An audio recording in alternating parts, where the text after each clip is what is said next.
Welcome everyone, I'm Kathy. I'm Kathy Oehler. For many years I was an autism consultant for Pike Township Schools, which is a large urban school district on one of the corners here in Indianapolis.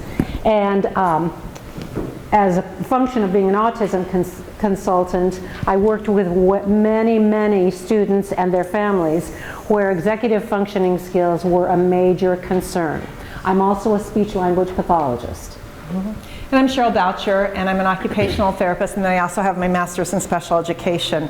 I had gone back and wanted to be able to help my teachers and families more as I was working in the school systems for many years. And I worked for over 20 years in Wayne Township schools. And I just left them not long ago to take a new position in a supervisory position. So it's been kind of fun to see the changes and the growth in the schools. And wow, when we started way back when, the differences are huge. I cannot believe the difference. And you know, Kathy and I will always say it doesn't matter what we call it, what the diagnostic is, but you know, what the challenges are and what we can do to give us our support and help and improve. And I think that's the biggest trend. I've seen so much wonderful change happen thanks to all of you guys. As an OT, I've had a variety of, from school to working in a pediatric outpatient clinic on the side several years ago as I was still working in the schools during the day, as well as Kathy and I being able to do some presentations based on our book, I Hate to Write. And then I also wanted to mention, if you've heard us speak before, I always have to give kudos to my nephew, Casey. Casey's 21 now, and he's 6'4.5". He just happens to have autism, and he is just kind of the guy who drives my bus. I'm always like, what would Casey, what would I want for him? And so it kind of keeps me grounded and realizing what it's like to sit on the other side of the table in IEP meeting too. He's doing phenomenal. He's in Michigan, and so in Michigan they can go to school until the age of 26. And so they're programming, he goes to classes in the morning and then he has his job sites in the afternoon. He's one of those wonderful guys who has those mixed bag of skills and some challenges that's very, very bright, but he's doing wonderful, so it's really nice to see too. So just had to share that. How many of you would say that you have worked with a student who has executive function learning differences? Right, you wouldn't, nobody would have shown up if you hadn't. How many are you in elementary? Okay, how many middle school? High school? Okay. And we always try to give examples of, it's a big gamut, a big umbrella that we're filling, but let us know if we're not getting a strategy that you're hoping for your population, that we try to get them all, okay? And speaking of strategies, we're going to try to include a lot of them today.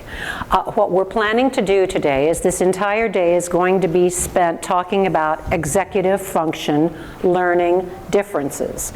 You will never hear me say executive functioning disorder, because every one of us uses our executive functioning skills in everything that we do, and every one of us functions at different levels and different skills.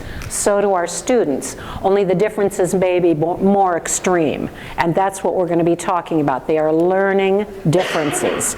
Today we're going to talk about what executive function is, what it might look like in the students that you work with every single day, how those executive function learning differences can very significantly affect the way your students are learning and behaving in your classroom. And most important, what we as educators can do to help on a day-to-day basis. We want you to go away from today's training with a bunch of new strategies that you can implement tomorrow. Well, Monday, because hopefully you're going to be here tomorrow. Implement right away with your student, regardless of whether they are in general education settings, special ed settings, elementary, life skills, high school. So, executive function, what is it? We're going to spend the whole day today talking about what it is. But I'm going to give you the shortest, down and dirty, Kathy Oehler definition of executive functioning that you'll ever hear. Executive function is essentially how the brain takes in information, organizes it and remembers it, and does something with it. That's the shortest definition you'll ever get. Okay, now, fleshing that out a little bit. Executive functioning skills are our higher level thinking skills. They occur mostly, the whole brain is involved, but they occur most completely right here, in the prefrontal cortex of the frontal lobe. Executive functioning skills cover some of these things: planning, organizing, learning from mistakes, maintaining focus. I could go down this whole list, but we're going to talk about most of the items on that list. These are some of our higher level thinking skills, also known as our executive function skills. As we know, there is no blood test for executive function learning skills. So consequently, students with executive function differences get a variety of labels. Some of them official, like autism, learning disability, ADD, ADHD, others, and some not so official, like lazy, unmotivated, non-compliant. Something that you're going to hear me say over and over again today is, don't fall into the trap of looking at executive function learning differences as behavioral non-compliance, worthy of a consequence. Instead, throughout this whole day and your future with working with children who have executive function differences, look at them as opportunities for growth, to set our students up for success and to help teach them strategies. I mentioned all of us have different levels of executive function learning. Most of us in this room are probably neurotypically developing. So over the course of our lives to this point, we've learned strategies that help us. It might be taking a list. I'm one of those people that makes a bullet list for every single thing that I need to do over the course of a day. That's my strategy. My working memory is not so great, but that strategy works for me. So all of us have them. Part of our job as educators is to help our students develop some of those. The official definition of executive function is right up here. It's a cognitive processing area. And Cheryl, I'll let you go ahead and talk more about that one before I jump right in there. That's okay. And when we look at that cognitive processing of taking in that information, it's really our conscious awareness of being able to control our emotions and our thoughts consciously. So when you think about that self-talk that we do, that movie we play in our brain, the things we think through, of seeing ourselves in the end goal in mind, of all of that conscious ability to be able to think of our thoughts, to be able to do something with what we know. Okay, so in that prefrontal cortex area. And that leads us then to be able to organize, to analyze, to sequence, to problem solve, to have that analytical thinking, all that higher level thinking and executive functioning. And I do want to play this short little video that I think is nice through the LD Association.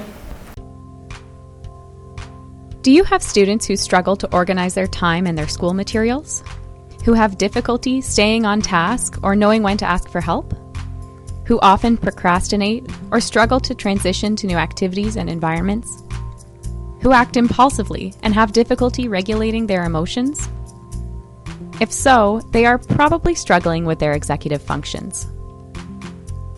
Executive functions are the many different cognitive processes that students use to control their behavior and connect past experience to present action. They include skills such as working memory, task initiation, organization, planning, self-monitoring, cognitive flexibility, emotional control, and impulse control, among others. These cognitive processes are housed in the area of the brain called the prefrontal cortex, which is located behind the forehead. Neuroscience has taught us that the brain develops from back to front, so the executive functions develop gradually throughout childhood and adolescence, and typically reach maturity by the age of 25. Students with learning disabilities often struggle with executive functions, which can exacerbate the difficulties they already experience at school. That is why it is crucial that educators understand these skills and how to support students in developing them. LD at School has a wide range of educator resources on this topic, including the online learning module and in-depth look at executive functions. For more information, visit ld@school.ca. Okay, so when you look at executive functions, and you'll see such a variety of specialists and researchers on the topic, it's pretty fascinating when you start looking at all the research that's going on. But when we look at what is really happening, and we think about ourselves first, to think about on your very best day how your executive functioning skills are really working well, and on days when they're not working so well. So I want you to kind of keep that in mind as you go along with us today. And if we look at a little mini tour of the brain for just a moment, and we look at those frontal lobes, where that's kind of that hub for executive functioning. And I liked the word, the CEO of your brain. This is the big guy. This is the really higher level thinking. He's the prez. And it happens in that prefrontal cortex. That's where the production of language occurs. That's where we start to make that more ability to attend and to focus. A specialist, Dr. Barkley has, his statement is almost talking about the executive functioning. Instead of ADHD, it should have been executive functioning disorder, because it's so closely interrelated. And whether we say it's a student with a learning disability, a student who happens to have autism, or a student with ADHD, or just has executive functioning challenges, the strategies will help all. Okay, and then when we look at that cerebral cortex, that outermost layer of the brain where the gray matter is, those very dense accumulation of neurons.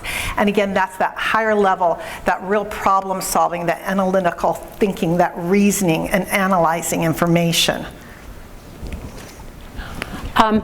Another area of the brain that is crucial to executive function skills is the cerebellum. The cerebellum is essentially back here. It's the lower posterior part of the brain. It's usually recognized as being the part of the brain that controls our balance and our coordination. But it has another function that's really important for what we're talking about today. It's where our long-term automatic memory is stored. So new information goes in here, and it's stored back in here. Another important thing to know is that for those of us who are neurotypically developing, there are the most neural connections from here to here. That's why we can remember things and transfer it into long-term automatic memory. But for many of our kids who have executive function learning differences, especially those with autism, there are fewer neural connections from here to here. So it requires more repetitions, more practice, more multidisciplinary input in order to get new information to here for long-term storage. Really important for our students.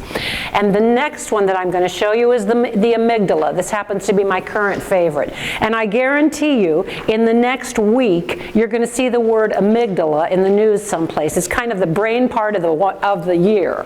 You're just going to see that a lot. The amygdala is in our temporal lobe, which is kind of behind and below the frontal cortex. And it's sometimes called the threat detector. The threat detector. What the amygdala does is it determines when our body is in a state of threat. It controls our tendencies to fight, flight, and freeze. And what the amygdala does, it is essentially puts up filters if it's in a state of stress that keep those neural impulses from reaching the prefrontal cortex, where our higher level thinking skills occur. Now, I want you to look at this slide and think of some of the common stressors for our students in a classroom. Fear of being wrong, embarrassment about reading out loud, test-taking anxiety. Again, I could read all of those. Those are all stressors for many of our students in the classroom, and when one of our students is stressed by that, their amygdala goes into high alert and essentially puts up filters that keeps neural impulses from going to where their higher level thinking skills will occur. Isn't that interesting? At least I think it's really interesting.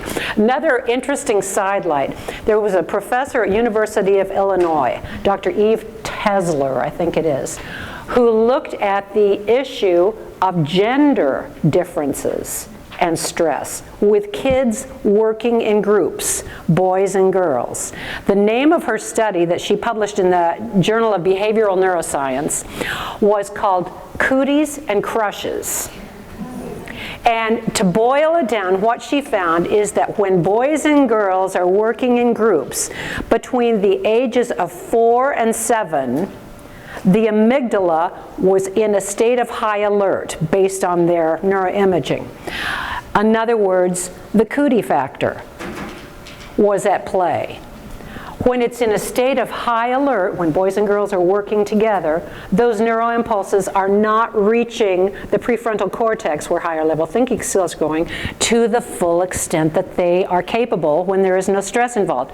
That's between 4 and 7. Between 7 and about 12, that disappeared when boys and girls were working together. There didn't seem to be any elevation in the activity of the amygdala. But at about age 12, or the onset of puberty, whatever that happened, up through early adulthood, the amygdala was in high alert again because of the crushes factor. Boys have crushes on girls, girls have crushes on boys. It raises that anxiety level in the brain and prevents those higher level thinking skills from working to the best of their abilities. Isn't that interesting?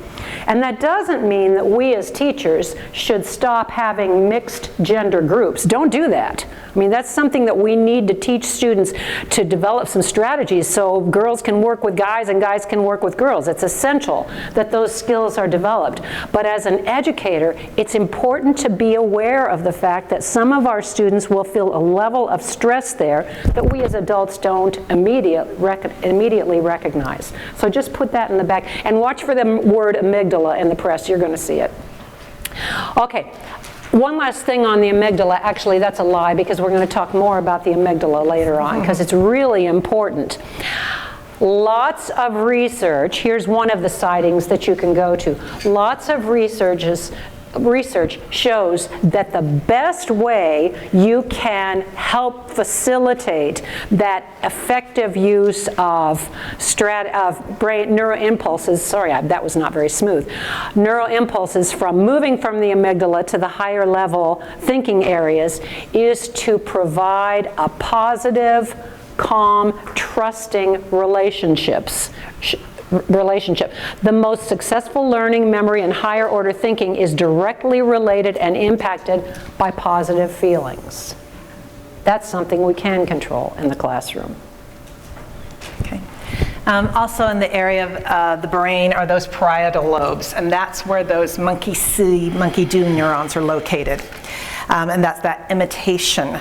I thought it was interesting in one study they did that they found individuals with autism versus neurotypical folks, that when a child that was neurotypical watched someone getting ready to eat something, that their jaw muscles would tighten up in that imitation ability and that mirror neuron imaging imitation, as opposed to those with autism, that many of the individuals did not have that response.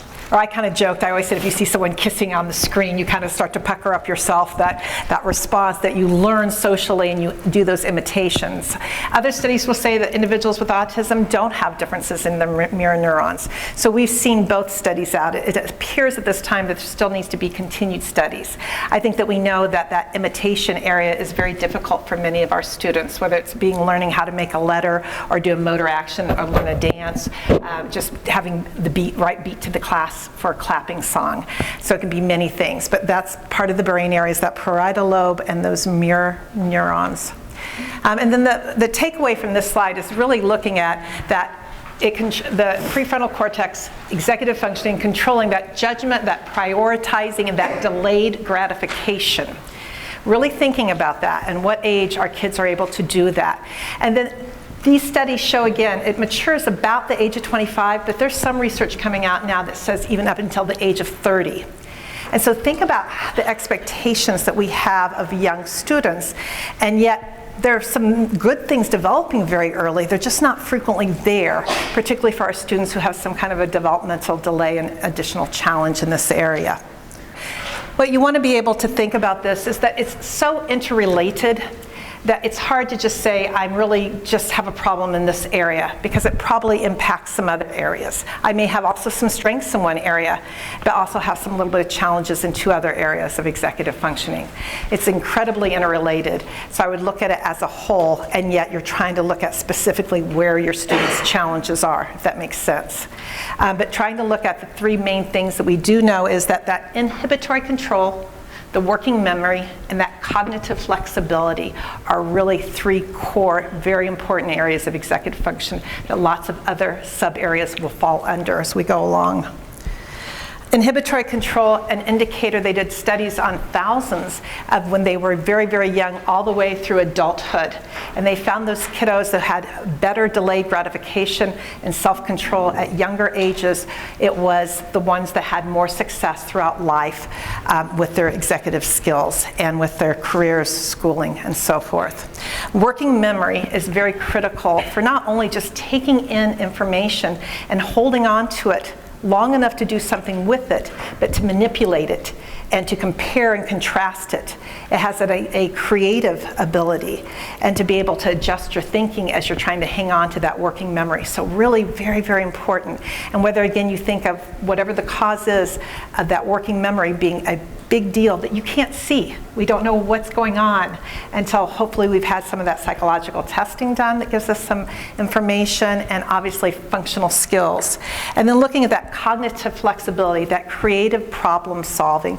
I hate that old term of think outside the box, but to take another's perspective, to be part of a team, to be flexible in my thinking and being able to see someone else's ideas and values.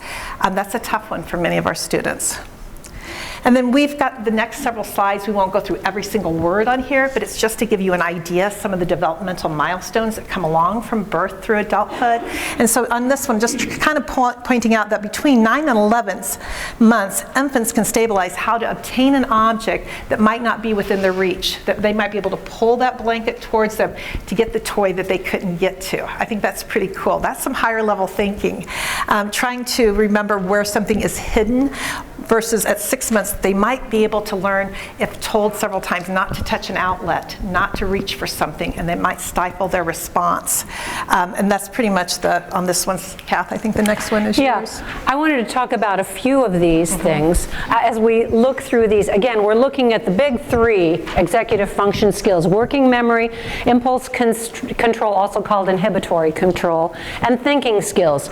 As students reach about ages 3 to 5, 6 to 12, they are able to remember what they're looking for when they can't immediately see it. For example, looking for their math paper in their desk, in their backpack, in their cubby, that sort of thing. That develops between the ages of 6 and 12 in a neurotypically developing student.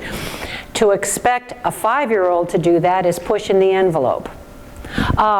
Impulse control. They begin to be able to ignore non-relevant information. I had an example of this the other day. I have a brilliant 4-year-old grandson. He's just neurotypical, but you know, in my mind, he's brilliant. And we were reading a book from the library. He's 4. And he loved this book. He was really into it. But somebody who had taken it out before had colored across one of the pages with an orange crayon. My grandson could not get past that squiggle. And he'd be really into the story, and as soon as I turned to the page that had that squiggle, his brain was shut off from what I was doing, and his finger had to trace that squiggle. Okay. Think about that with our students. If they can't ignore, if their impulse control or inhibitory behavior is not developed enough to be able to ignore non-relevant information, you might as well be talking to the wall. So again, be aware of what your students can and can't do, and if they can't do it, know you're going to have to call their attention with a tap on the table, repeat the information, or provide a visual support, something like that. Thinking skills. Between 6 and 12, students begin to be able to set their own goals without an adult having to tell them every time what to do. Before that age, a neurotypical student is still going to need the adult to tell them what to do. Then as we move on to 13 to 18, those skills in each area continue to improve a little bit. Between 13 and 18 is when a neurotypically developing student could listen to what I'm doing today, doing an oral lecture type presentation and pull out important information and write it down.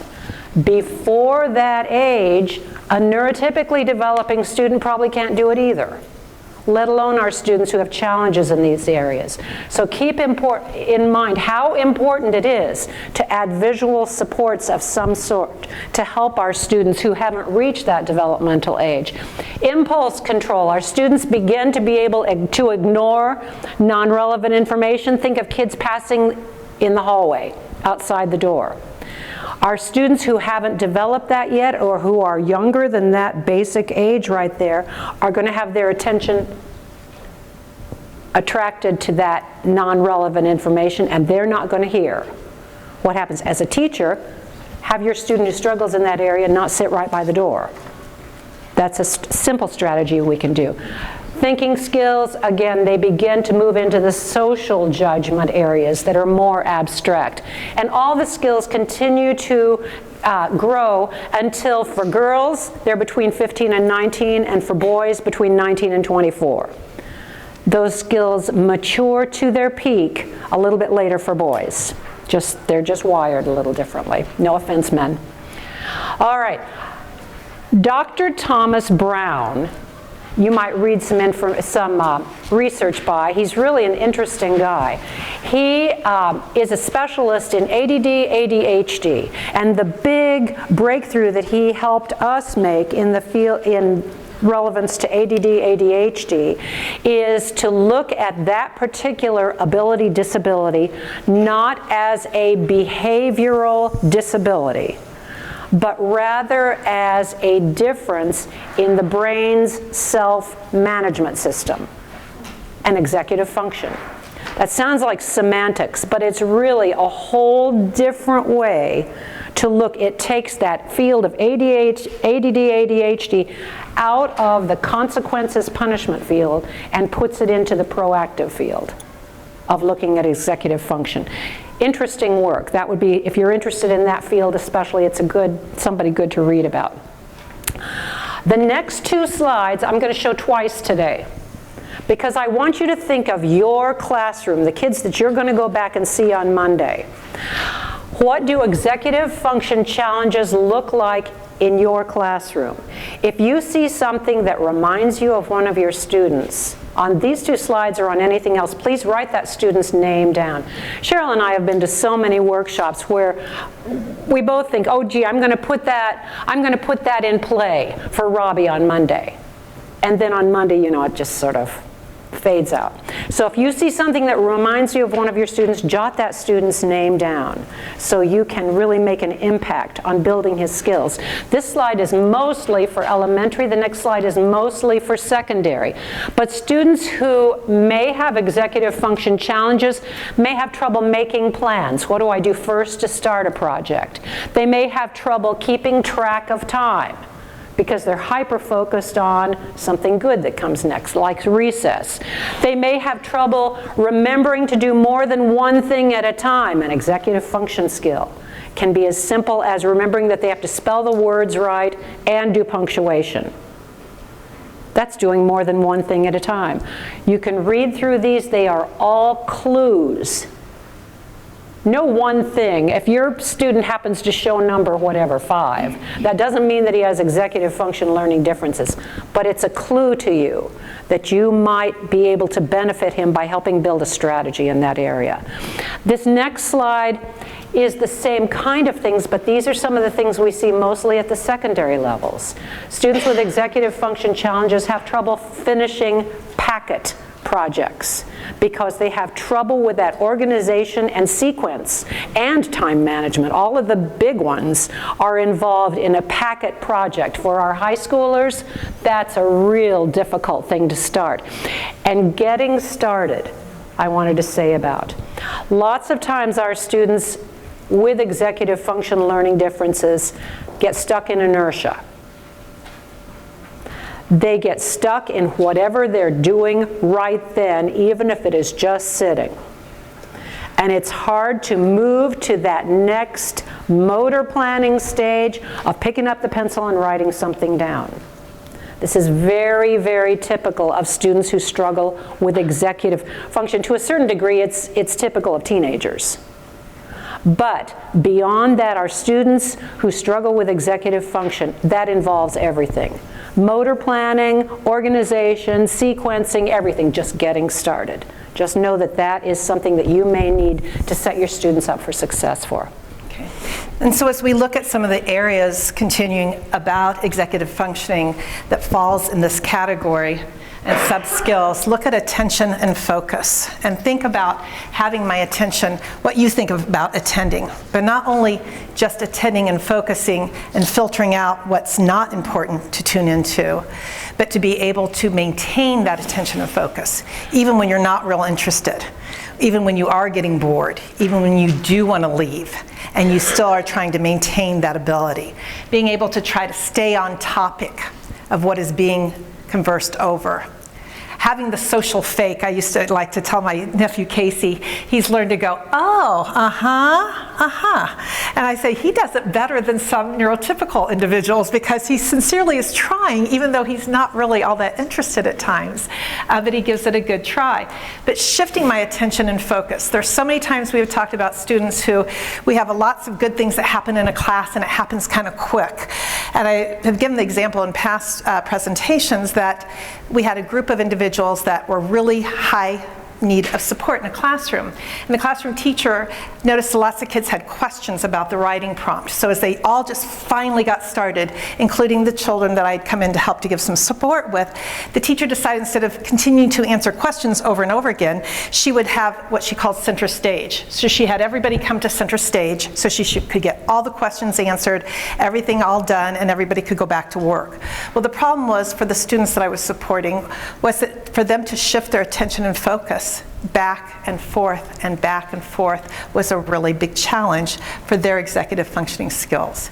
And so by the time they just started working, they went over to center stage, and then everybody else went back, got started working, and they're still over there trying to figure out what's going on, where were they, what was happening, and they lost their train of thought. They lost their working memory even. So really important area. Maintaining my focus long enough to actually complete something. We talk about initiation, but can I stay on board to complete as well? And then the next area I want to pull into is that regulating of emotions, which is huge, huge with so many of us. When we look at that intensity and intentionally being able to decrease the intensity or increase the intensity of the emotion to match appropriately the social situation and to keep it under control when I'm frustrated, when I'm angry, when I'm mad, when I'm sad, when I don't want to cry, but I need to go cry. All of those emotions, and positive emotions obviously as well. So really important to consider. And again, we can't see that with our students. We're just trying to figure out what's happening. And as Kathy was talking about on the fight, flight, or freeze, what I want you to take out of this particular slide is thinking about that as, again, the more and more that we are in crisis mode, when we are having that anxiety, when a student has that fear, whatever that intense emotion that's causing stress, as that amygdala shuts down all learning and higher level thinking happening, I'm left with very little resources of what can I do with these emotions. I can't logically think that, oh yeah, they said that I could go to a quiet place when I get upset. That whole blockage in memory may be just so blocked from that amygdala firing up, I'm left with very little cognitive resources, even though I may know them. Remember, it's not what I know, it's how I use it. And then I want to play this short clip. If you've seen the movie Inside Out, it talks about the emotions. So the little girl has, they've moved, she started a new school. Go ahead. And so this is their first evening in their new home, I believe, and they're at the dinner table. So of all the emotions that are going on. So just take a look for a minute. If you can pull it, we'll work at it at lunchtime, maybe we'll get it and play. It's very cute of all the frustrations and all the emotions that are happening and going on. And it's very telling about how, again, we self-talk in our brain all the time. And I don't think we even realize it sometimes. Okay, Kath. Yeah.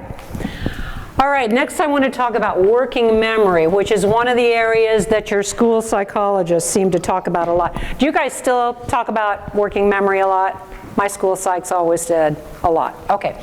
All right, working memory is sort of short-term memory. Okay, it's sort of short-term memory. It is information that we take in, and if we don't do some strategy like write it down or tell somebody else something else, it's going to be gone in a minute. Here's an example. Without turning back and looking, what's my first and last name? Oh, somebody knew it. Okay, somebody remembered. But most of us wouldn't have a clue what my first and last name are, right? We held it in our working memory for maybe a minute, and then unless you wrote it down or told somebody, and I don't know how the heck somebody over there knew it, but somebody has superior, you knew it. Do you know me? No, okay. All right, there's someone with exceptional working memory skills. But most of us, it was gone in a minute.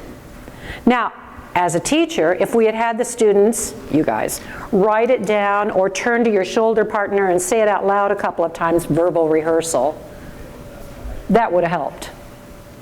But of course I didn't. But just know, if you tell a student an assignment one time, and don't have them write it down or tell somebody else or do something else to move it from here to here, long-term memory, it's going to be gone in about a minute. Isn't that something? Yeah. Typical working memory span for young adults is about 7 for digits. You know, phone numbers used to be 7 digits, now we have the area code. But for most young adults, they were able to remember those 7 digits of a phone number for at least a minute. If they didn't write it down, it would usually be gone after a minute. Same thing for spelling a new spelling word. For you who teach younger kids, spelling a new spelling word. You can spell it out loud, but unless kids write it down, say it, do some other task to help it move from short-term working memory to long-term automatic memory, it's going to be gone in a minute. Some other things that might be affected in the classroom by kids who have weak working memories. Being able to remember a thought, a cognitive thought, long enough to write it down. Our kids who really struggle with working memory break down between those two. Breakdown is a little of an extreme term. They just don't make it from short-term memory to long-term enough to write it down. Remembering when young kids are sounding out a word. After they've sounded out maybe 4 letters, they forget what letter number 1 was. That's working memory. It's very important for our students. Processing speed, another executive function skill that's really difficult for our students with difficulties in executive function. How fast you can take in information, make sense of it, and respond to it. Finishing homework in the expected time frame is a big deal on here. Writing down assignments is a big deal when somebody's doing exactly what I'm doing now. Teaching in a lecture format. There's just too much stuff going on in what I'm saying.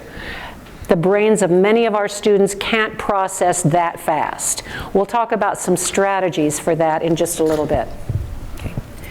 When we look at a working definition of executive functioning, I really like a quote from Sarah Ward, who is an SLP and specialist in executive functions. And we look at seeing ourselves in the future in relation to time and space and objects, people, materials.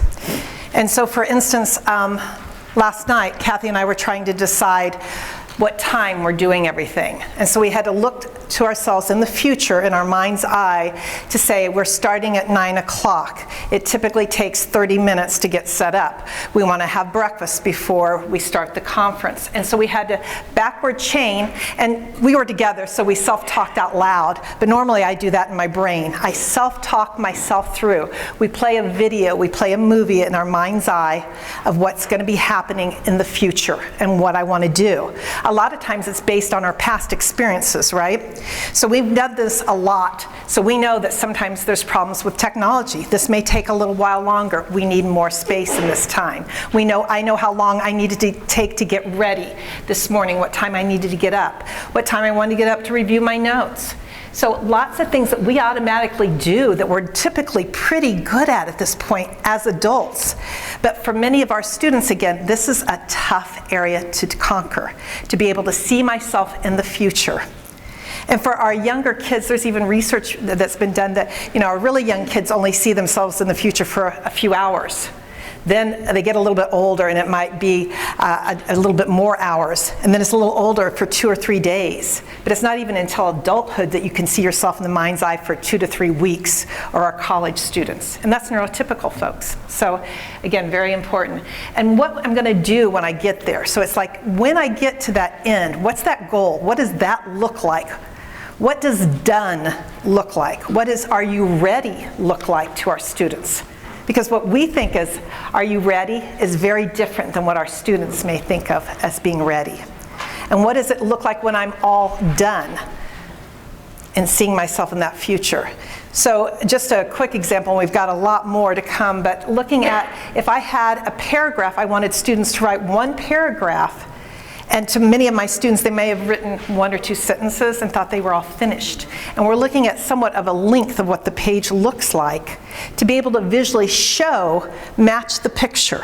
How much information do you have on your paper, so that I can visually match the picture to what the expectation is? Might be a tool to help. And we'll talk some more a lot about the visuals. And that time management piece is huge for our students when I look to myself in the future.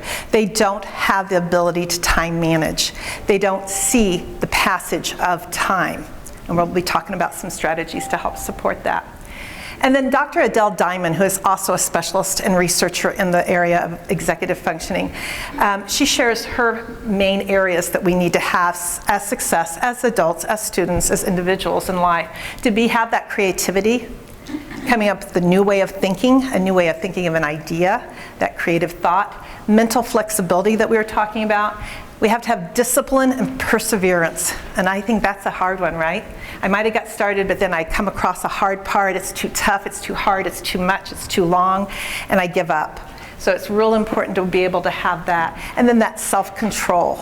And she feels like those components are the most important ones when we look at that executive functioning area. Okay, Kath? To summarize what we've been talking about so far this morning, executive function skills are essentially life skills. To a large extent, they determine how well our students are going to be able to maneuver through life, both now while they're in our classrooms and later as they move on to whatever life holds for them next. So we as educators have a strong responsibility to help facilitate those executive function skills. If we see one that is really impacting our students' learning and behavior, we need to look for a strategy that we can incorporate during that precious time when we have that student with us to help build that life skill. Essentially the same thing. It's important to remember that these executive function skills are evolving and developing at different times with our students. That list of developmental ages that we gave before is just the neurotypical range. Know that our students who struggle with any of these other labels or non-labels, autism, learning disabilities, ADD, ADHD, any of a number of other things, those executive functioning skills are going to develop in a spiky way. They're going to have some strengths, but they're also going to have some areas that are functioning much lower than that range that we were talking about. And then the Center of the Developing Child at Harvard University found that when they integrated and taught executive functioning skills, that helped the math and the reading literacy. And so when there were programs that just focused on the academics, they weren't nearly as successful in really the outcome of the academics as those that spent the time to truly develop executive functioning skills. And again, when you look at very young ones, what that looks like, and looking at what play is. And as an occupational therapist, I learned that play was the occupation of a child. That's their job. I would love to have that job the rest of my life. Wouldn't that be cool? My job is play. But to think about what that looks like for a young child and how play fosters the development of imaginative play. Imaginative play has connections in the research of reading comprehension. When I can take the perspective of being someone else, of acting like somebody else, of pretending to be whatever it is, I have to think about about what they would think and make a prediction about what they would do. And so that's why it's hard for many of our students with autism that they didn't have that imaginative play at very young ages. Sometimes it comes in as they get older, and I think sometimes it's stifled because they look older, and it really needs to be nurtured appropriately and such, as socially as we can. And so when I look at play too, that turn-taking, that peer interaction, of course we start with parallel play, but as we start to grow into having more interactive play and what that looks like. But they found that when play was really encouraged, when those skills were nurtured and the growth that was developed through that, that was when the executive functioning skills grew. And the delayed gratification and frustration tolerance. It's like I tell my little 5-year-old grandson, you know, I'm letting you win this time, but if you're playing with so-and-so, they're not going to let you change the rules, you know. So while we're trying to work on being understanding because they're little, when they're with peers, that's when it starts, they start to grow in building those strengths and those skills and understanding what it is to be a friend and to have a friend. So I can't say enough, I'm a big play supporter. To please have time if you're in the preschools and early intervention, or if you're in kindergarten, first grade classrooms, to have time for pretend play. And it can be integrated in all kinds of ways academically. It doesn't have to be an isolated, oh, it's time to go play. We can do it in lots of cool ways. Okay, whoops, Kath, I'm sorry. Yeah. Too fast, is that it? Yeah, as I mentioned in my introduction, I'm an autism consultant, so autism is dear to my heart. But our students with autism are probably the ones who struggle most profoundly with executive function learning differences. How many of you have worked with an individual on the autism spectrum? If you haven't yet, you will. The incidence of autism is increasing by leaps and bounds, partly because we're more efficient in diagnosing it and recognizing it, but sadly also because there seems to be more of it occurring in our world. There's research going on every day. There's no newspaper that you can pick up that won't have some allusion to the autism issue and what's causing it, what to do about it, you know, just any of a number. So about the next 6 slides, I'm going to talk about autism because these students neurologically will always struggle with some of their executive function learning skills. The incidence of autism, the reported incidence, changes every year. In 2018, the Center for Disease Control did one of their major studies, and they came out with the statistics listed up here, that autism occurs in 1 in every 37 boys and 1 in every 151 girls. It's about 4 times as much in the boys, more frequently in boys. There's a lot of research about that. That incidence was restudied in 2019, and the study from 2019, which you can't see very well at the bottom of that slide, came out that about 1 in every 40 students has characteristics of autism. About 44% of children identified with ASD have average to above average intellectual ability. And that's essential to recognize in our classrooms because sometimes their challenges overshadow the fact that they have a lot of strengths, including cognitive skills. Comorbid disorders, this was pretty interesting. 83%, this really surprised me, but the 2018 CDC evaluation study indicated that 83% of individuals diagnosed with autism had a comorbid disorder of some sort. Might be a learning disability, it might be any of these that are listed on this slide. You can find all the details of that at this website if you want to read it. But it's very compelling and very significant for our classrooms. This slide I am not going to read. The challenges are easy to recognize in our classrooms. Kids on the spectrum learn differently. And lots of times we see that as their challenges. What we don't see quite so often are their strengths. Make sure if you have a student on the spectrum that you look for his strengths and try to teach to the areas that he's good at. Some of the common ones that you'll find as strengths in individuals on the spectrum, they're exceptionally honest. Now that sounds like that would just always be a good thing. It is not.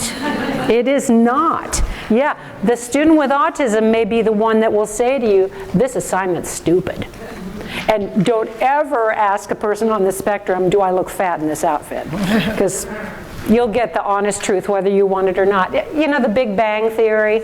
Okay, that's a fictional story. Sheldon is a fictional character, but they magnify some of those problems that people exhibit when they are exceptionally honest. They haven't developed tact. Tact is learning to lie. Kind of a creepy way to think of it, but it sort of is. People on the spectrum often have deep passions and intense interests. You don't want to teach every one of your lessons on the subject around dinosaurs or the weather or electric fans or whatever that attention and intense interest is for that individual child. But you can use that student's areas of intense interest in part of your education to pull their attention, to have them buy into what you really want them to learn. Look for those areas. They can be very detail-oriented, which sounds good, but in their detail orientation, they may have trouble seeing the big picture. They may look at the picture that for your neurotypically developing students is explaining the concept that you just saw, and their attention may be on that yellow squiggle, that orange squiggle that's going on the page, especially detail-oriented. In our older students, especially our students with Asperger's syndrome, that detail orientation can drive them toward successful careers. So keep that as a strength. Engineering, some of the research, chemistry research-based things where they have to write very detailed technical reports, that can be a strength that can be a benefit when seeing the picture is not as essential as noticing what the details are. What I would like for you to do now, most of your hands went up as having worked with somebody who is on the autism spectrum. I want you to turn to your shoulder person, think about that one student. I'm going to go back a slide, and think of one or two strengths that that student had. I'm sure that student that you're thinking of right now had some challenges, some educational challenges, but think of one or two strengths that that student had and discuss them with your shoulder partner for 2 minutes. Okay, have at it. All right. Does anybody have a strength that you'd be willing to share with the group? Something that you mentioned that one of your students had as a strength? This is fun. Continue to share these areas of strength with your peers. But I want to show you some of the areas that are not going to be strengths for any of our kids on the spectrum. There are several areas that people on the spectrum are always going to struggle with. And those are part of the diagnostic criteria for autism. So if you have a student that you're working with who has an eligibility or a diagnosis of autism, they're going to always struggle with these areas. They're going to struggle with rigidity, liking things to be the same every time. They're going to struggle with cognitive inflexibility. If the 3rd grade teacher taught long division this way, the 4th grade teacher teaches it a different way, that's going to be challenging. You can get through it, but it's going to be challenging. Look all through this list. These are all areas that every person with autism is going to have to a certain degree because they have autism. They're manifesting autism.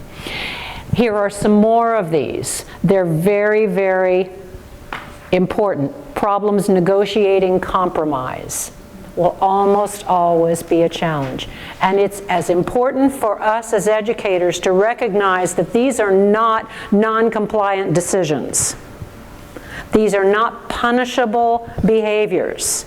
These are neurological differences that we need to understand and, to the best that we can, give strategies to help a student have these behaviors manifest in a more acceptable way in our world. And this slide is just what we've been talking about. Many individuals on the autism spectrum really are challenged with that, seeing the big picture, seeing the gestalt, seeing what's really happening in a situation and in the future as well. I always say that they kind of come in and see the little tiny twig on the branch on the tree. I kind of come in and see the big tree and sometimes miss some of the tiny details. So sometimes it can be a strength, but a lot of times socially and successfully in life, it can be a challenge as well. And I like the term of the invisible wheelchair. As an OT, we work with a lot of students with orthopedic impairments. Many of our students who have a wheelchair, a crutch, a walker, you see that. And what do we all do? Even our young ones, we run up, we try to help. How can I make it easier? How can I make this a better day for you? What do you need? We still want them to be independent, and I don't want to do for them, but I can see where the challenges are very easily. With any kind of executive functioning challenge, it doesn't show the wheelchair, it doesn't show the crutch, it looks like a behavior. And as Russell Barkley says, we don't have time for this. This stuff should have been done a long time ago, and now you're doing it at the very last minute. Why wasn't it all done? Why wasn't it completed? Why weren't you getting your homework into me? You know, all of these issues that life goes on, and we expect, because we can't see the wheelchair, what's really happening. And so when we look at some of that planning the next move, my ability to organize, my ability to have a flexible brain, and I don't have a flexible brain. It's very inflexible at times and in certain areas. So how can I help that invisible wheelchair? I need that invisible wheelchair ramp. I need to level the playing field. So it's really important to think about not how can I make my student fit into this environment, but how am I going to make this environment fit for my student? What do I need to do to make him successful in all areas that he travels throughout the school day? Okay, and so because you all have been sitting for a very long time, and I love, you know, I hate to have to stop with responses because I love the audience, and Kathy and I talk so much that it's so great when audiences are participating and how much more fun it is, and interesting for us as well. And so I hate to even stop that, but I also know as teachers, you don't get a lot of time to talk. So it's like, oh my gosh, we actually get to talk to each other and have time to collaborate. So we want you to have time for that today as well. A quick brain break, and we stole this from our dear friend Paula Kluth. Several years ago when we heard her, if you've ever done 1, 2, 3, have you guys played 1, 2, 3? It is not Kathy's favorite, which makes it even more fun. So we'll demonstrate it, and then we'll have you guys, you will stand up, hand up, and pair up. And I would have your students do that if you're not already, because I stand up, I put my hand up because I need a partner. So everybody finds a partner, and then I pair up for whatever brain break activity. I'll talk about brain breaks more in a bit. They're so important. We're going to let your brain just have a mental break and have a giggle, which increases the dopamine in my system, which helps learning to come back to. So, okay. Okay, I'm going to start. 1, 2, 3. 1, 2, 3. 1, 2, 3. 1, 2, 3. Okay, we're really good, aren't we? We went to college. So thank you. So now I'm going to say 1, not 1. I'm going to clap. Whoever gets 1 claps. 2, 3, 2, 3, 2, 3, 2, 3. 2, 2, 3. Guess whose executive functioning planning skills have trouble here? So if that's not enough, then we'll say 1 is a clap, 2 is woo. So woo, 3, woo, 3, woo, 3, woo, 3. You get the idea. We've done this a million times. I can't do it. You just. So we'll have you stand up, hand up, pair up. So the first round, we'll just count 1, 2, 3 back and forth with your partner. Then we'll say freeze. Then we'll go to the clap as 1. And then you'll do that a few repetitions. We'll say freeze. Then we'll go to clap as 1. 2 is woo, clear as mud. So the first time, just count. No clapping or anything. Stand up, hand up, pair up, and just going to do 1, 2, 3.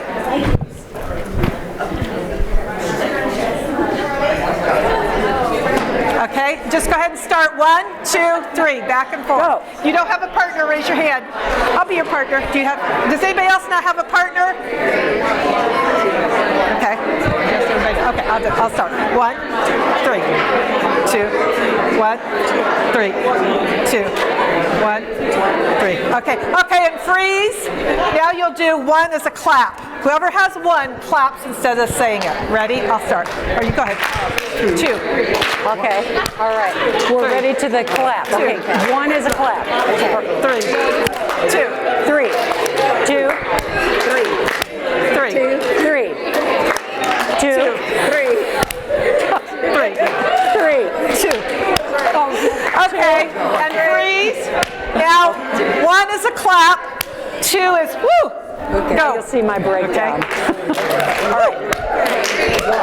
3, 3. 3. 3. Starting to go 3. Oh, I did that wrong. 3. 3. 3. Oh no! Oh, that was wrong. We'll go one more round. I can't do this. It's okay. Oh man! Very Just good. humiliating. It's so fun. It's so Every fun. time Cheryl we present, and Cheryl says we're going to do 1, 2, 3, then they go, Calm down. I'll answer that. We'll come back and do that. Yeah, They get so all our revved up and brains go. are getting drenched in dopamine because we're I laughing. did lower life. We're Okay, laughing. guys, and you go ahead and have a seat, or stretch for a second, and then have a seat. Sit down. Go have a seat. We're done. Thank you for putting up with me. Okay. Okay. Now, if you had a certain group and you would like to do, you could do 3 as a jump. So then there's no talking. So it's clap, woo, and jump. I cannot. And that way you get a little extra movement involved too. So you can do this with any ages, just about. You can simplify it for your younger kids. The structure, my partner was asking, how do you bring them to come back down after you do this? Well, and we're going to talk a lot about movement. I want that prefrontal cortex turned on, and movement turns it on. But I also want them calm and focused when we come back together. I would lower my lights. I would have some deep breathing. Age appropriately, I might have them put their heads down and take a deep breath, maybe 3 or 4. We'll talk about breathing after a bit. But as soon as I lower that lights, that's a sensory input. So if I brighten the lights, everybody kind of gets up and gets a little bit more excited. I lower the lights, we get a little more calm, a little more focused. We can do that with lots of different sensory activities. So think about what it is you're applying and what that stimulus is and what the response is. And of course, you have some kids, you turn off the lights and they fall asleep. You have other kids that get just right, right? Did you, somebody had a hand up? Sure. Brain breaks. She's asking how often would I recommend brain breaks. I would do dispersed throughout my day, structured movement and brain breaks every 20 to 30 minutes, and depending on my age of my kiddos. I would also, and we're going to talk about movement, so I won't get ahead of myself, but when you think about how I can turn on learning, if I have structured movement and get my heart rate up, that's going to increase that learning. But I want it to be in a structured, safe manner that I'm applying it. But I would have it dispersed throughout my day and look at how long it's been since my kids have moved. And please don't think about, well, they've got recess in the next 15 minutes. They get to go out in the hall and walk to the bathroom in another 10 minutes. They can hang in there. Because I promise you what happens is the expected behavior that you expect in the hallways, in the bathrooms, and at recess won't occur because they have been keeping it together as long as they can. So I would have my brain break and my exercise and movement before I go out in the hallway, before I have an expected behavior in special classrooms or cafeteria, wherever I'm going. So, and we'll talk some more about that in a bit. Good question. We're going to try this little video. I'm hoping most of them have played in past conferences.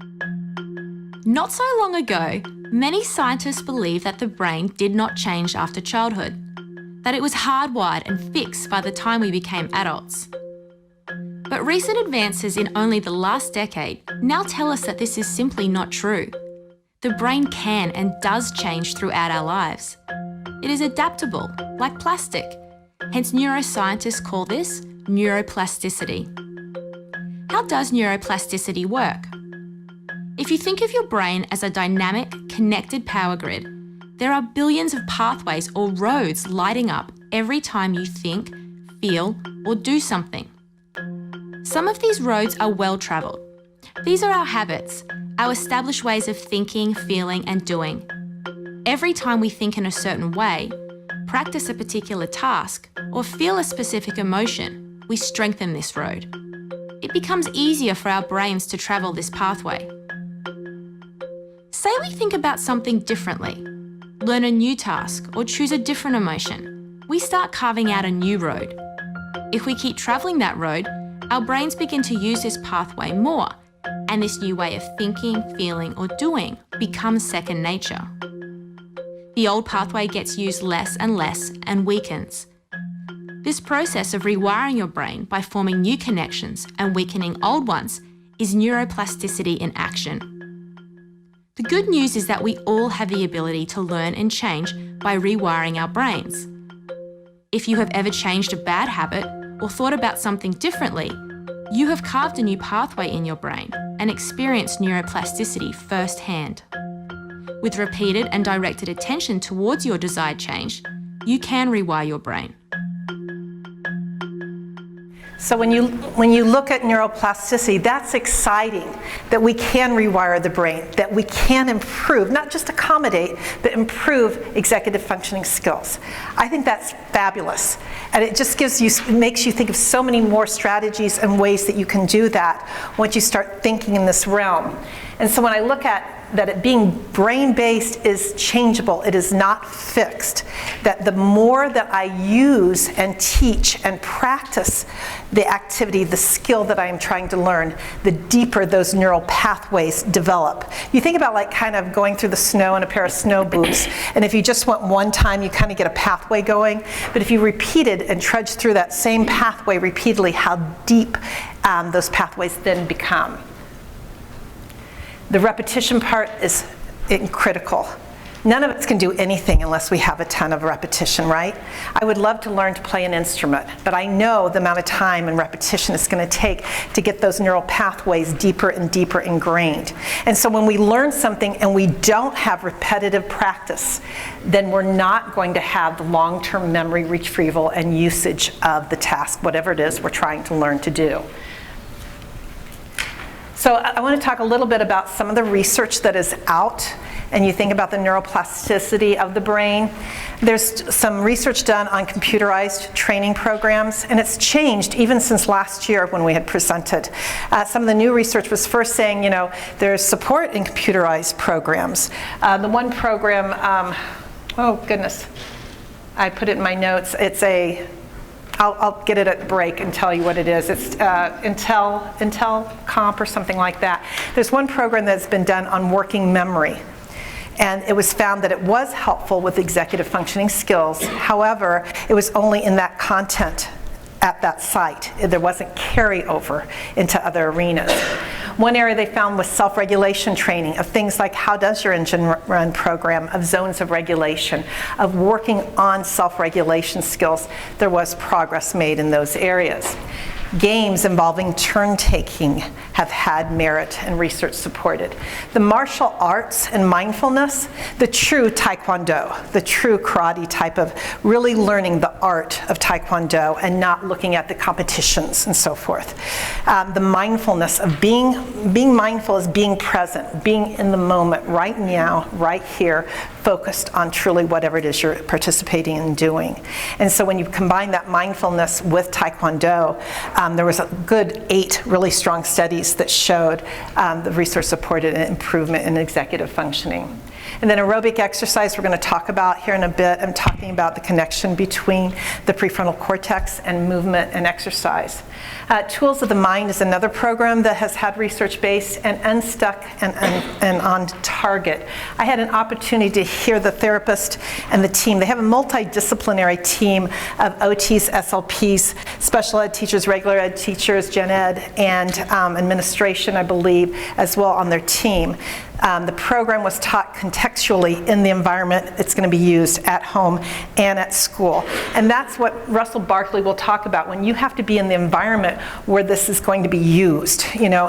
I think so many times when we're in a clinic or we're outpatient psych supports or whatever it is, I'm not saying they're not doing wonderful things, but to get the carryover into the environment where that skill is going to be practiced. practiced is very, very important. And so it was contextually based. They found that problem solving, flexibility, as well as organizing all showed improvement. And they had more progress over the standard kiddos that were in basic social skills groups and so forth in the school setting. There's some information if you want more on Unstuck and on Target. They had some really nice research on their program. One of the people who has made the most impact in our field of executive function learning is Dr. Ross Greene, and he wrote a book called Lives in the Balance. He's taught us a lot, but one of the many things that he's taught us is the importance of social health and positive feelings about a student's ability to learn. He has a strategy that many of us use, and I hope that this will become part of your repertoire too. But he developed the 10-2 strategy. And his strategy is take 10 days in a row, 2 minutes, one-on-one teacher with a student. 10 days in a row, 2 minutes, one-on-one teacher with student. Build that personal relationship and you will see a quantitative difference in learning skill. And if you think back to our tour through the brain and think of that amygdala and the stress detector function that it has, the difficulty with students when they perceive stress in the classroom from being able to access their higher level executive function skills, 10-2. 10 days in a row, 2 minutes one-on-one with a student. And you will help your student be able to access those more significantly in the classroom. And I just want to add, if you're not familiar with Dr. Ross Greene's work and Lives in the Balance, please look up his website. There's wonderful free resources. There's information for parents. It's just a wonderful resource site. Dr. Ross Greene. I don't know why I didn't put his name on the slide. I think that was what threw me off. But Dr. Ross Greene, his book is Lives in the Balance. And it's just a wealth of information for those of us who work with kids with executive function learning differences.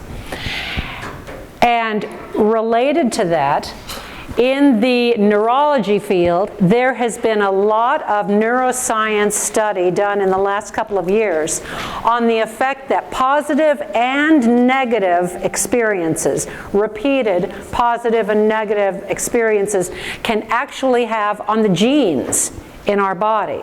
You've heard of genetic learning. Having repeated negative school experiences actually makes an impact on our genes and on the gene expression, in other words, the genes that are passed on to our kids. So I can't overstate the importance of setting up your students with positive interactions at school in the educational system. It'll make an impact on them, but it also might make an impact on their kids. And these are some of the things that we can help teach. Take your tasks and chunk them down. If you identify a problem, an executive function learning problem that your student has, make sure it's not addressed as a punishable behavior. I know I've said that several times, but we tend to jump into consequences when a student does something that we don't want them to do. For example, as simple as, if you don't get this work done by recess, you're going to have to stay in. That's punishing the executive function skill of time management with a consequence. I dare say many of us in this room have done things like that.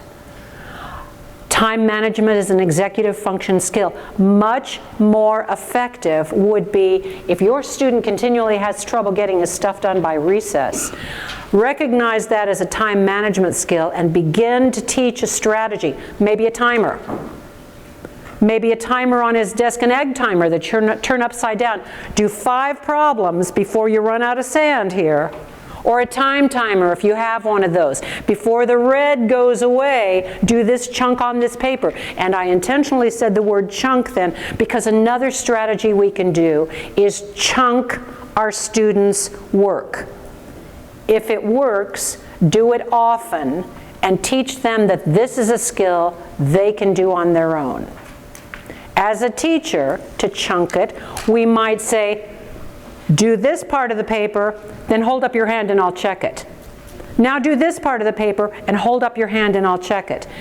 If it works for your student, do it a lot. Don't just do it once, because the goal is to help that student learn it as an independent strategy that they can use for time management. Saying if it's not finished by recess, you'll have to stay in, is treating it as a consequence. Okay, get off your high horse, Kathy. All right, and the other thing is be consistent across settings. If you find a strategy that's working in your class, you want it used in the other classes too. I'm talking to the high school teachers too.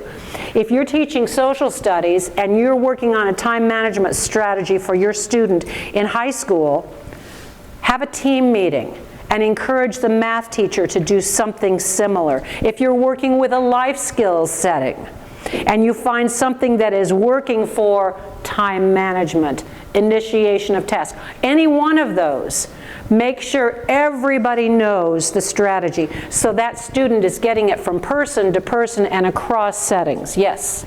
Yeah, I know that phrase, not everybody else gets that advantage, is the bane of our existence. Yeah, and it's hard to fight that.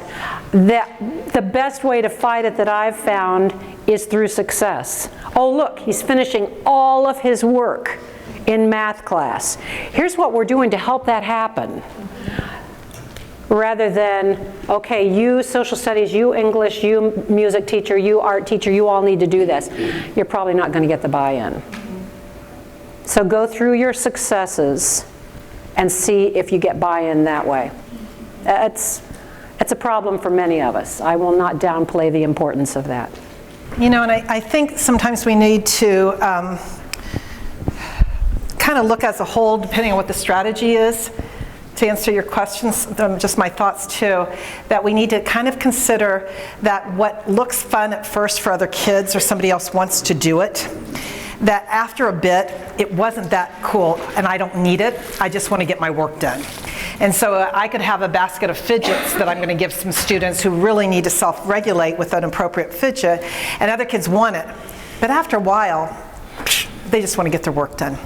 Ross Greene also has a statement that he says, those children who can do. In other words, if a student can do it, he's going to do it. Everybody likes gratification. Everybody likes a pat on the back. Everybody wants to be able to be the one who's identified that good job, and I get to go out for recess or whatever the reward is. And so when kids aren't doing it, where is the problem? Where is the blockage? And so I think it's really important to think about it that way sometimes too. And then again, we all learn differently. We all need different things. Not everybody wears glasses, right?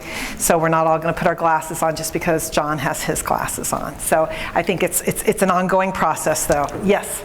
And I think too, as a therapist, I would have that privilege of being able to go in and to observe a classroom. And it's not only just observing the kiddos, it's observing the adults and trying to look at and play detective of what's happening, what are the dynamics. And again, if you have students, and I think most can, go back to Ross Greene and say, we are the professionals and we think we have all the answers. And a lot of times we do, but we leave the key player out of the meeting. We leave the student out frequently. Bring that student in and have conversation with him. Ross Greene uses the statement, what's up? And a lot of times the student, they don't even know what's up right away. But if you chunk it down with them and you have time and you build that relationship Kathy was talking about, you will be amazed at what you start to find out. What works for the student, what was bothering the student, what the problem is, and then work together collaboratively. And that's what his his philosophy is. It's a relationship-based model that you work with to find out what the problems are. But I would encourage you also, if you have support staff that are able to come in and observe the moment instead of be in the moment, you get a different dynamic. You see a different picture. And then work together to see what you can make to say, let's start big here. What's impacting most of my students? You know, I remember going to a PE class one day, and I think 8 kids were on the walls because they had abused the scooter boards. I was thinking the scooter boards, those boys were not the problem.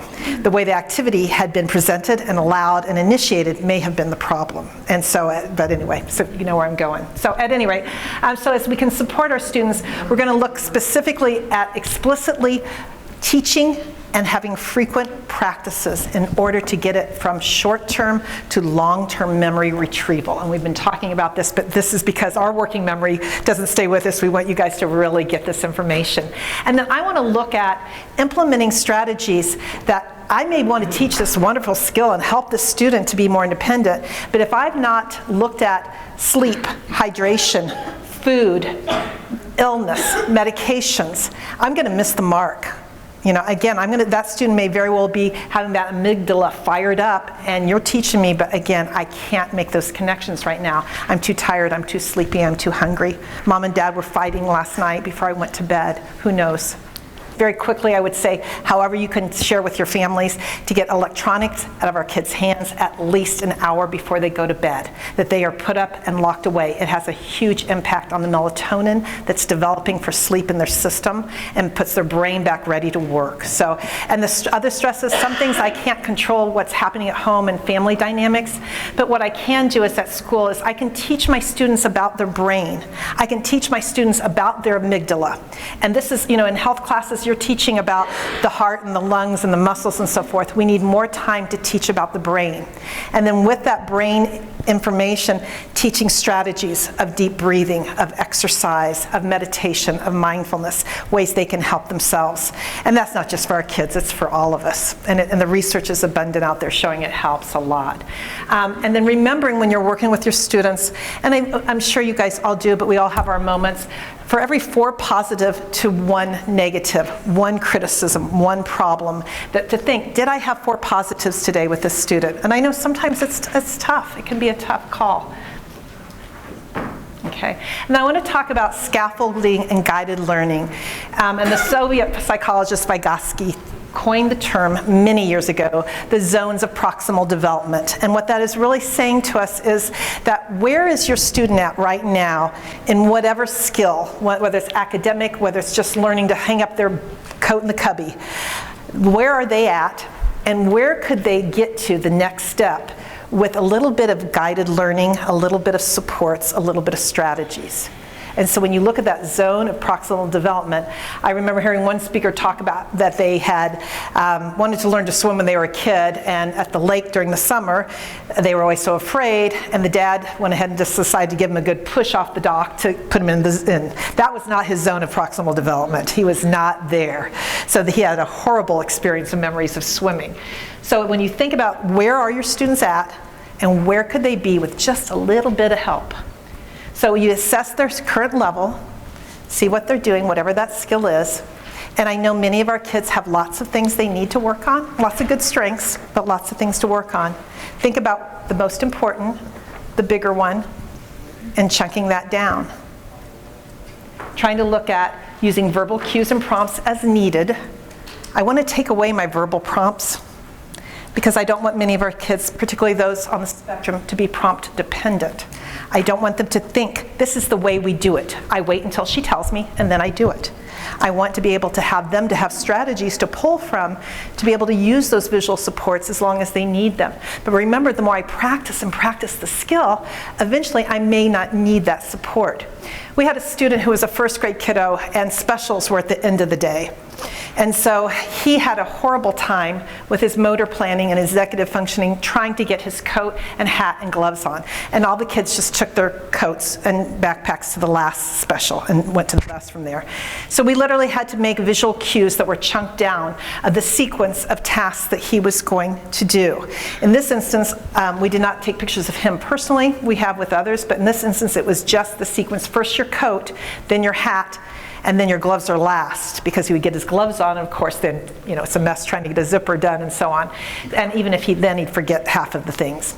So once we started that, and every day he practiced, and we went to the special area teachers and told them what we were trying to do. They posted it in the area. Eventually, long story short, he didn't need the visuals anymore. It was more and more ingrained in his brain and practice, because no one came in. We didn't have a parent come in and do it for him. We might have had somebody come by and cue him to take a look at the pics and follow his schedule. Social interaction with a skilled partner when you're doing guided practice and scaffolding is really, really important. The research supports, again, that it does not have to be an adult. You can have peer-mediated instruction, which again we know is an evidence-based practice for autism. We need to look at the support that matches the student's level. Again, don't be the one pushing them off into the water. And modeling, providing hints and cues, and adapting the material that I need to have. You know, something as simple as having your little cubes for accounting for math and manipulation, one-to-one correspondence, may be a scaffold that is needed for a student. So it can be anything from learning to ride a bicycle and going from training wheels to no training wheels, and what that looks like for a student or a child. Okay. And then trying to have those, I'm sorry, Kath, I'm taking your slide. I'm on a roll. That's okay. That's okay. And Cheryl alluded to this before. Two of the most common, most pervasive executive function challenges our students are going to have, whether they're in life skills, elementary or high school, are organization and time management. Nod your head if you see those challenges. I would assume that everybody in this room is going to nod their head. Organization and time management. Pick your battles and begin to build routines about one thing. Cheryl mentioned that the life skills, getting on coat, hat, and gloves. Have that be the organizational strategy that everybody is working on. That is the routine. Do it several times during the day, not just when it's time for the kid to go home. And then once the student is independent on that, then add another one. At the high school level, if you have students with terrible organizational skills, start with the locker, or the backpack, or the desk. It doesn't matter what you start with, but don't assume that everything can be fixed. Start with one and build that into a routine. When that one's independent, add another one. You're building those executive function skills, but in a setting and expectation that's realistic. Cheryl also mentioned evidence-based practice. In the world of autism, in about 12 years ago, this group over here, the National Professional Development Center, put out a list of, at that time, 24 evidence-based practices. Practices that were research-based and had enough research and proof behind them that they were effective for individuals with autism. Again, it started out with just the world of autism. In 2014, they revised that and made 27 steps, changed some things, but something else wonderful that happened is they put training modules for teachers on there. They're called the AIM modules, AIM modules.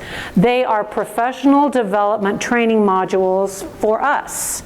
For us as teachers. You can probably, depending on your administration, you can probably go through a self-training and use it for your professional growth points if you're needing that. So check that. It's through this group over here, and they're called the AIM modules. And they are online training videos that take you through every one of those evidence-based practices for autism. They'll use the word autism throughout, but as you look at them, you'll see that they are strategies that address these executive function skills that we've been talking about. They can be of great benefit to us as professionals and to our students. And thinking of things that don't benefit our students all that much, one problem that our students face that we haven't talked about is sensory overload. Lots of our students with executive function challenges also struggle with sensory overload. Think of what they're facing in our schools. you know, we're not exactly setting them up for the best use of their skills. So anything that you can do to help clean up their setting. At the high school level, you may have to look at alternate passing periods, because I'm telling you, passing period is the loudest, bumpiest, most visually stimulating environment at a high school, as far as I'm concerned. Yes?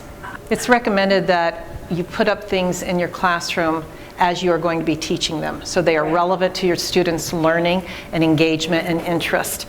And I think so many times there's so many beautiful things that we love to decorate and to have fun, and particularly in our younger grades, that can be very visually overstimulating. And from a sensory perspective, I can't even find a word wall on the word wall because there's so much in the room and I can't track over to what is important, or I'm just visually distracted by the really cool thing that's hanging over there. So yes, only, and I've never gone into a classroom and asked a teacher to take everything down, but I would just encourage you as you restart your classrooms to start to look at, do I really need this, and is it functionally being used in my room as I teach? It's a good idea. Good, thank you. Good question. More, again, think of our school settings. Think of our kids who struggle with executive function. Are we pushing them into sensory overload? These are pretty typical pictures in a lot of the schools that I go to. Okay, these two slides are repeats on purpose. Again, think of the students. If you see something in there that makes you think of one of your students, jot that student's name down there, because that student may have challenges in one of the executive function areas that we've talked about. This one, mostly elementary. This one, mostly secondary. But there's a lot of overlap. Repeated challenges with one of those bullet points should suggest to us as educators that this child may have an area of weakness that we can build as an educational strategy. The important thing with all of these is that we don't look at them as punishable intentional behaviors or non-compliance. These are skill deficits that we can work to help build. Sorry, that one's yours. And then these are just kind of a summary of all the student skills that we're hoping our students do have, will develop and have. And I just want to talk a minute more about that time management. Kathy and I have some slides of talking about different strategies and so forth for time management. But I want you to really think about our students need to see an analog clock, not a digital clock. They need to see a working clock versus a wall clock. And I'm quoting some work from Sarah Ward. And thinking about, I may see this wall clock over there and that's well and good, but I need that working clock very close by. A student that was working in the library on tutoring time was very young. He didn't know how to tell time. He's like 7 or 8. But when an analog clock was used with a glass face and a dry erase marker was used to show in color how many minutes were going to be needed to stay on task, that student was learning time management, and he was able to stay on task much better than the vagueness out there sometimes, that we need visual closure. Yes? Which is a fun and engaging way to teach somewhat that they knew that at least they start to learn that a song might be 2 minutes or 5 minutes in length, and there was closure to it when the song ended. And so depending on your students and your ages and their level of understanding.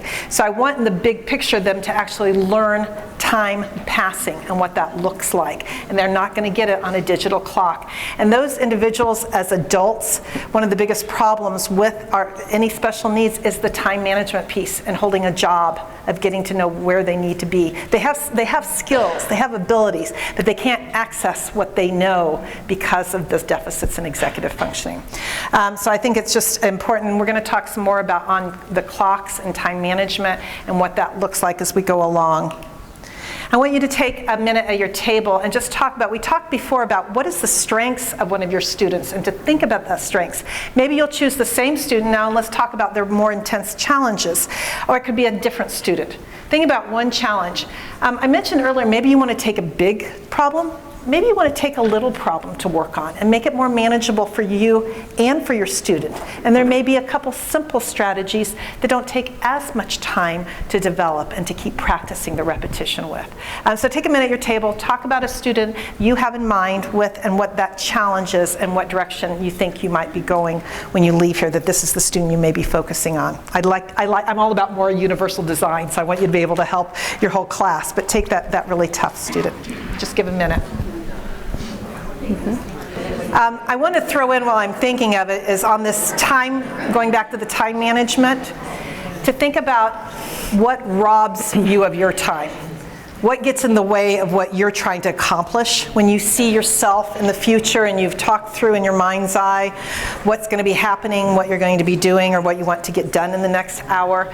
What robs you of your time? And then think about, for your students, what is robbing them of their time.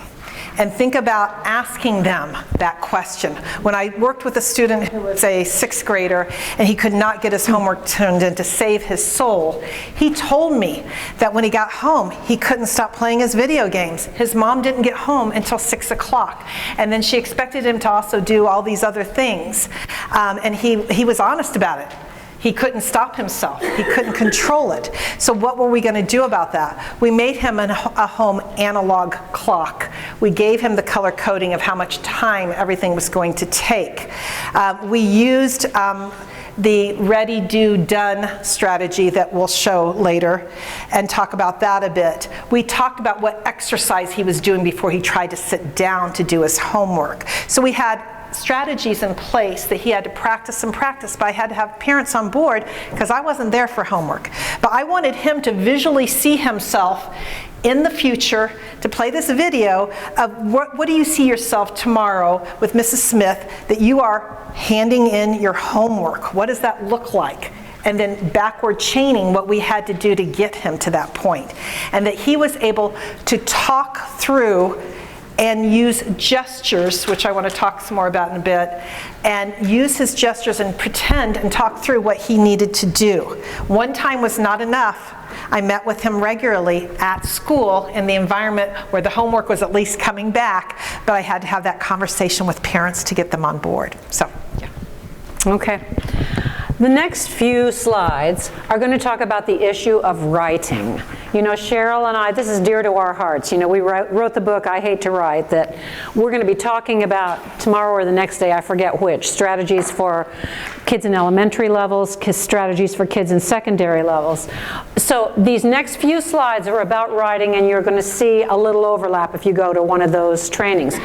We wanted to put them in here because writing is the educational area that probably requires the most skill in executive function areas. For example, in order to have effective writing, you have to have organizational skills at many levels. You have to have language processing skills at many levels.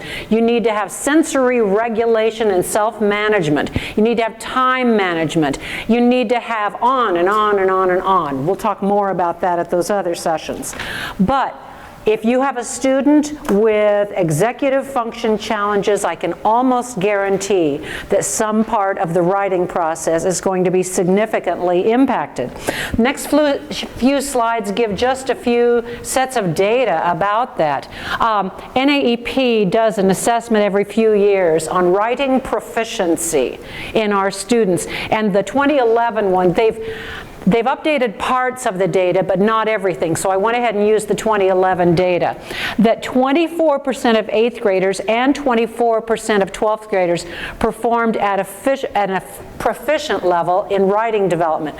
That means whatever that is, 60, whatever that would be, percent did not perform at proficient level. These are typically developing kids.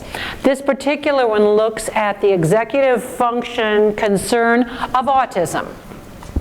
We know that many of our kids all of our kids on the autism spectrum struggle with executive functioning skills.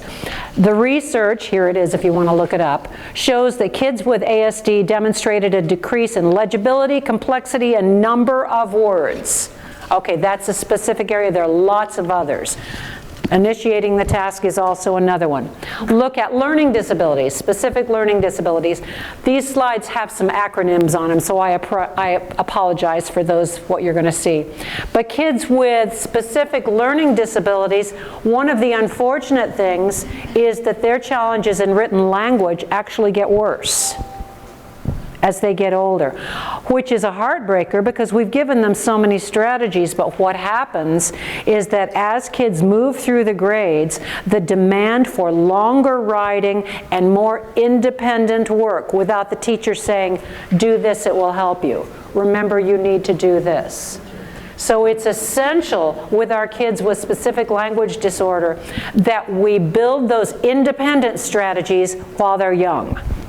NAEP has redone parts of their study in 2015 and I think 2017, but they didn't redo the whole thing. They didn't redo these overall statistics. So you can look up NAEP and find parsed out pieces of data. This is the last time they put all the data in there with an overhaul composite.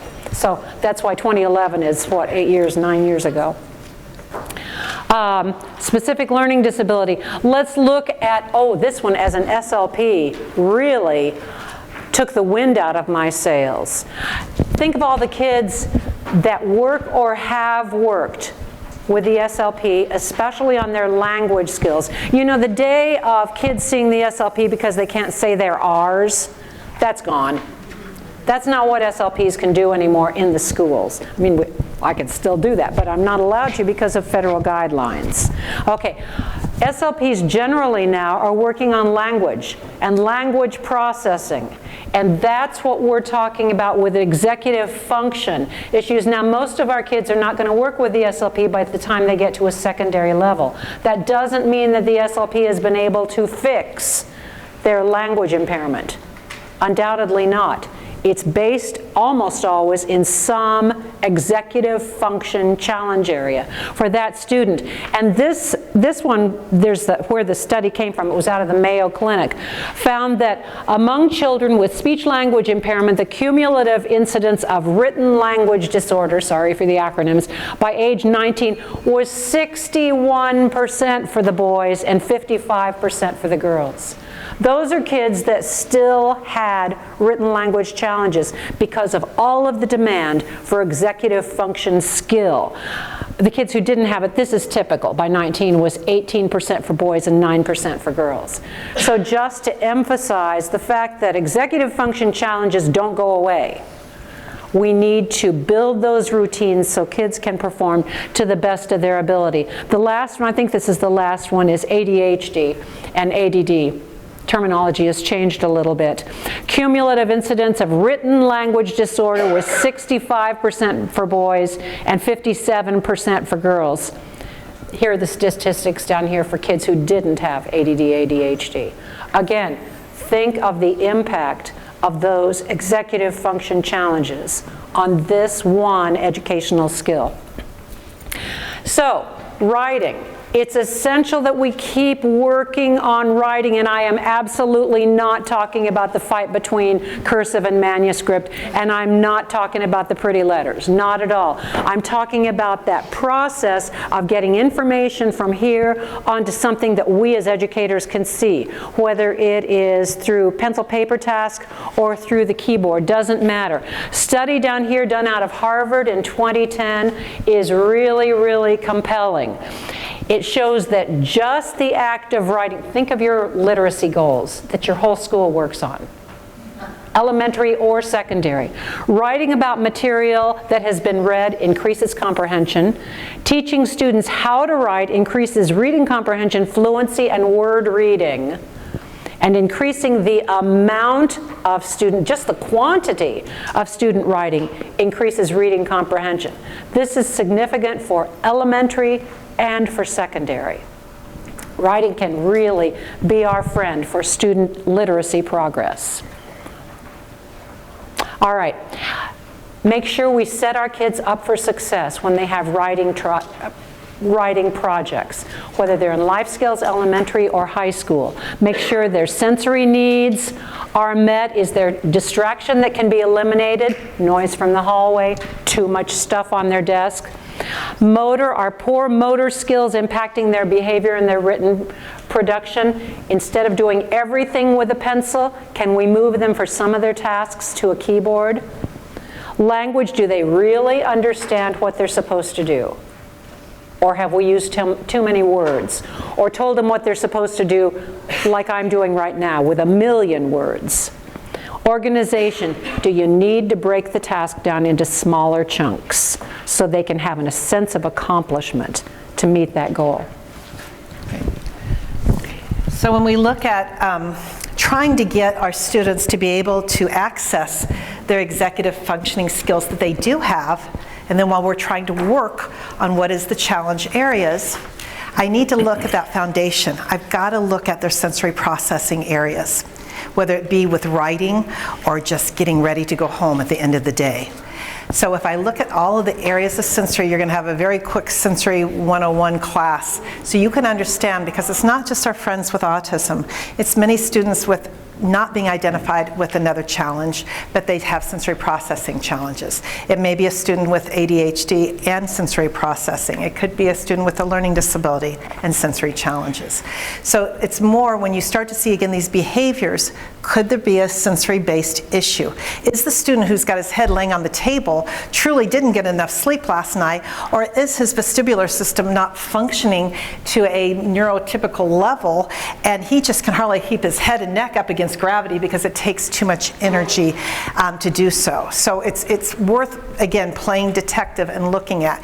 And also as we look at universal design, what is really good for some of our kids is so frequently good for many and all of our students. So try to look at first how you can put sensory strategies in your classroom as a whole, and then see what you need extra for those students who just need that little more bang for their buck kiddos. But these are all of the sensory systems. Interoception is one that's been more of a buzzword a little bit more in the last few years, and we'll talk briefly about those as we go along. So I just want you to think about when you have good sensory input coming from your outward system and your inward sensory systems, and all that information comes in, it makes the right connection and the right response happens to the environment. So that if you came into the room and the temperature feels pretty good and you had a good night's sleep and you were feeling pretty sensory regulated, the idea that the weather is maybe crummy outside may not have been a factor to bother you, but the lights in the room that are too bright or not bright enough may be an issue to you. And it doesn't mean that you have sensory processing problems, but it may have an impact on how comfortable you are in the room and how good of a learner you are during that time. So certain things, if I start with all of the good things foundationally of that hydration and food and medicine, and if I need be, and sleep, that's that foundation. And then how I process all of my sensory systems and what kind of response I'm able to give to my environment. So watch your students and they give you some really important information. When I have sensory processing challenges, it's kind of like being on 465 and being in a big traffic jam. All that sensory input and information goes into my nervous system, but it's not making the accurate connection in order to me to give an adaptive, appropriate response to my environment. Does that make sense? So if that traffic jam happens, then you see our students who are on a sensory overload, that it is too noisy, it's too bright, it's too much. For other kids, it's too little. They were under arousal, and they didn't have enough sensory input to their nervous system. It took more to wake them up and to get them going and to be on. And you'll see kids who are sensory seekers. It's a whole workshop in and of itself, and sometimes it's a couple days workshop, but we want you guys to have an understanding of this. So the big dogs, let's go back here. When I look at the big dogs of sensory, I'm going to look at deep pressure touch. I'm going to look at my proprioceptive system, and I'll tell you a bit about that, and my vestibular system. And that sounds real technical. It's really not. We all have these systems, and it's all doing fun, functional things throughout the school day to activate those systems to have the best student who has that foundation for learning, for memory, for accessing the skills that they have with their executive functioning, and to calm the amygdala. And so the tactile system was first to respond. It's the first to grow when I'm in the womb. It's how I bond with another human being. It gives me lots of information, from light touch to deep touch to temperature to pain, lots of information. You'll see your kids over-responsive sometimes to the system, sometimes under-responsive. Some kids who like to be touched and have people near, others who don't. So it's a whole vast area. It's very powerful. So that's why when we get a big hug from somebody, or someone uses now that everybody can buy a weighted blanket and calm their nervous system in better night's sleep, right? So it can look it's very, very powerful. So I want deep pressure touch. Well, that means I'm going to put a student in a big beanbag chair and get their own pressure around them, or I have a student who may need a pressure or a weighted vest if that's what they need. But I may just increase lots of good structure and exercise and movement and get some nice natural things in their system without pulling out a tool. It will really depend on working with your therapist. And Kath, I'll let you go ahead. Okay, I just wanted to say just a little bit more. We're about ready for lunch, but just a little bit more.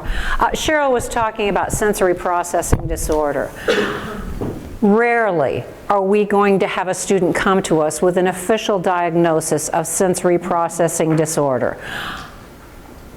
Has anybody ever had a student come to you with an official diagnosis? Okay, a couple.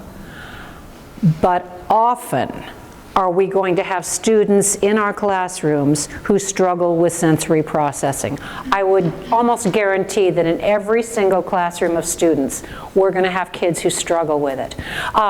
The kids who always seem to be tuned out, not paying attention to you, they may have auditory processing challenges.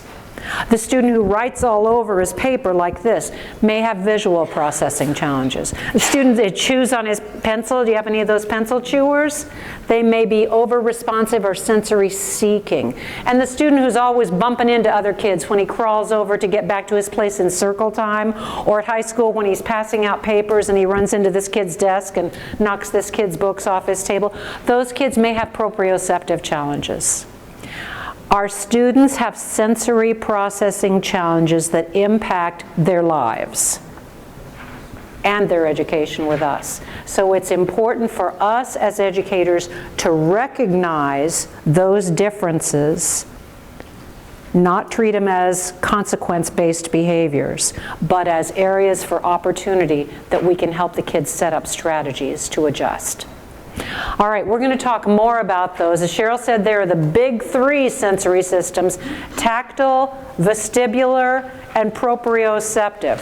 We're going to talk about those three because those are three areas of sensory input that we as educators might not think about as much as we think about seeing, hearing, smelling, touching, and whatever the other one is. So we're going to talk about those three after lunch, as well as the other seeing, hearing, touching. We'll talk about those a little bit too.